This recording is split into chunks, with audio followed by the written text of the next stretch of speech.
आपण आज या ठिकाणी सर्वजण बहुसंख्येने उपस्थित राहिलात आणि आद्य क्रांतीवीर राघोजी भांगरे यांच्या जयंतीनिमित्त काल आणि आज 2 दिवस फार मोठ्या प्रमाणावर सांस्कृतिक कार्यक्रम या ठिकाणी सादर केले गेले।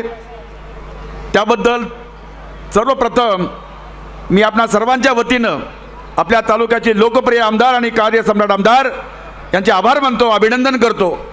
मित्रहो, खरं म्हणजे आपल्या या तालुक्याच्या इतिहासामध्ये हे पहिल्यांदा असं घडतंय की राजकारणा पलीकडे जाऊन आपण काहीतरी समाजाचं देणं लागतो आणि आद्य क्रांतीवीर राघोजी भांगरे यांच्या प्रति आमचं प्रेम किंवा आमचं कर्तव्य जे आहे ते आम्ही सगळे मिळून कसं साजरं करू शकतो यासाठी आमदार साहेबांनी हे पहिल्या वर्षी एवढ्या मोठ्या प्रमाणावर हा जो उत्सव साजरा केला त्याबद्दल आपण सर्वांच्या वतीने पुन्हा त्यांचं एकदा अभिनंदन करतो, आभार मानतो।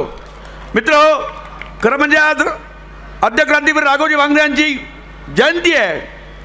या जयंतीच्या निमित्तानं आपण खरं म्हणजे मोठ्या महापुरुषांच्या जयंत्या साजरं करतो, त्याच्या मागे कारणं काय असतात किंवा या जयंत्या साजरा करत असताना आपण त्यातून काय शिकायचं असतं। आद्य क्रांतीवीर राघोजी भांगरे हे लढले आपल्यासाठी, आपल्या देशासाठी। आणि जर आपण आदिवासींचा विचार केला तर जल जंगल जमीन यासाठी लढले।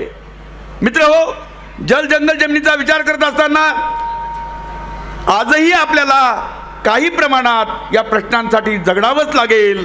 कारण जर पाण्याचा विचार केला तर पाऊस चांगला आपल्या भागात पडतो, धरणं होतात, पण आजही आपल्याला खरं म्हणजे सगळ्या शेतीला पाणी मिळालं पाहिजे यासाठी प्रयत्न करणं गरजेचं आहे। त्यानंतर जंगलचा आपण विचार केला, खरं म्हणजे जंगल आपल्याकडे पूर्वी आपल्या मालकीचं होतं, पण याची सुरुवात खरं ब्रिटिश आपल्याकडे आले आणि त्यांनी जो फॉरेस्ट ॲक्ट आणला तेव्हापासून खरं म्हणजे हे जंगलचे आपले अधिकार शासनाकडे गेले। मित्रहो, जमिनीचा विचार केला तर जमीन देखील आदिवासींना खरं म्हणजे शासनाने आपल्या आदिवासींच्या जमिनींच्या प्रोटेक्शनसाठी एक ॲक्ट आणलेला आहे आणि तो खूप चांगला आहे, परंतु त्यात देखील काही पळवाटा शोधून किंवा आदिवासींना फसवून नागवून काही ठिकाणी जमिनींचे व्यवहार केले जातात आणि त्याला काही अंशी आपले लोकसुद्धा खरं कारणीभूत आहेत। आणि या आपल्याला जमिनीच्या प्रश्नावर सुद्धा काही प्रयत्न करावे लागतील। आपल्या लोकांच्या जमिनींचा जो लिलाव होतोय, जे काही विकल्या जातात, जे काही लूट होते ते थांबविण्यासाठी आपल्याला आजही प्रयत्न करण्याची गरज आहे।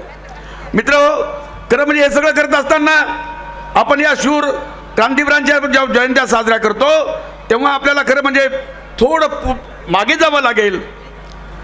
खरं म्हणजे आदिवासी समाजाचा इतिहास बघत असताना पुराणात जर आपण विचार केला तर एकलव्य होऊन गेला की ज्यांनी स्वतःच्या हिमतीवर खरं म्हणजे धनुर्विद्या प्राप्त केली होती, पण त्या काळामध्ये खरं म्हणजे द्रोणाचार्यांच्या मनात पाप आलं आणि त्यांना असं वाटलं की कदाचित त्या अर्जुनापेक्षा आपला एकलव्य महान योद्धा होईल आणि म्हणून तो जर योद्धा झाला तर पूर्वी असं होतं की जो योद्धा चांगला असेल तो राज्य मिळवू शकतो आणि तो राजा बनू शकतो, म्हणून गुरुदक्षिणा म्हणून द्रोणाचार्यांनी त्या एकलव्याचा अंगठा मागितला, त्याच्या पोटात पाप आलं आणि तिथेच खरं म्हणजे इतिहास बदलला गेला।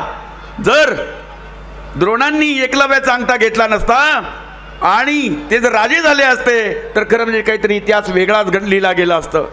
त्यानंतर आपण जर पाहिलं तर खरं म्हणजे आदिवासी समाजाला वीरतेचा इतिहास आहे, पराक्रमाचा इतिहास आहे आणि म्हणून मी फार वेळ बोलणार नाही कारण आपल्याला माहिती आहे वेळ कमी आहे। यानंतर आपल्याला आपले आदरणीय आमदार साहेब मार्गदर्शन करणार आहेत, पण मला सांगावं असं वाटतं की आदिवासी समाजाला आपण खरं म्हणजे पूर्वीपासून वीरतेचा इतिहास आहे। अगदी सुरुवात जर केली तर 1306 साली आपले मुकणे महाराज यांनी जव्हारला आपलं एक राज्य स्थापन केलं, संस्थान स्थापन केलं।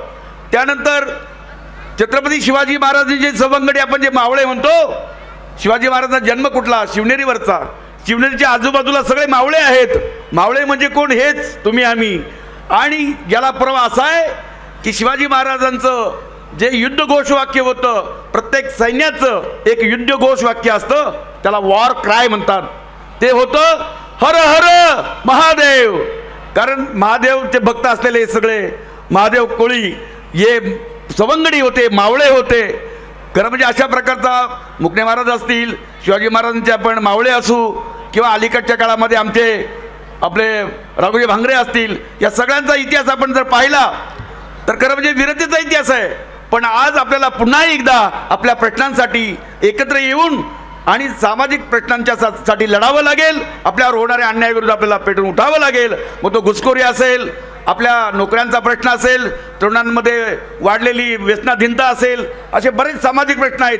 यासाठी आपल्याला एकत्र यावं लागेल आणि तरुणांना एकत्र येऊन पुन्हा आपल्याला एकदा उलगुलान पुकारावं लागेल अशी मी अपेक्षा व्यक्त करतो.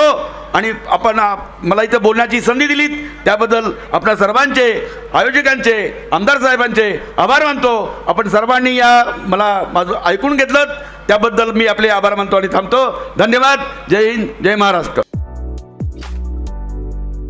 आपली माणसं, आपलं दुकान. श्री स्वामी समर्थ क्लॉथ आणि मॅचिंग सेंटर, तसेच श्री स्वामी समर्थ एंटरप्राइजेस होलसेल कापड दुकान.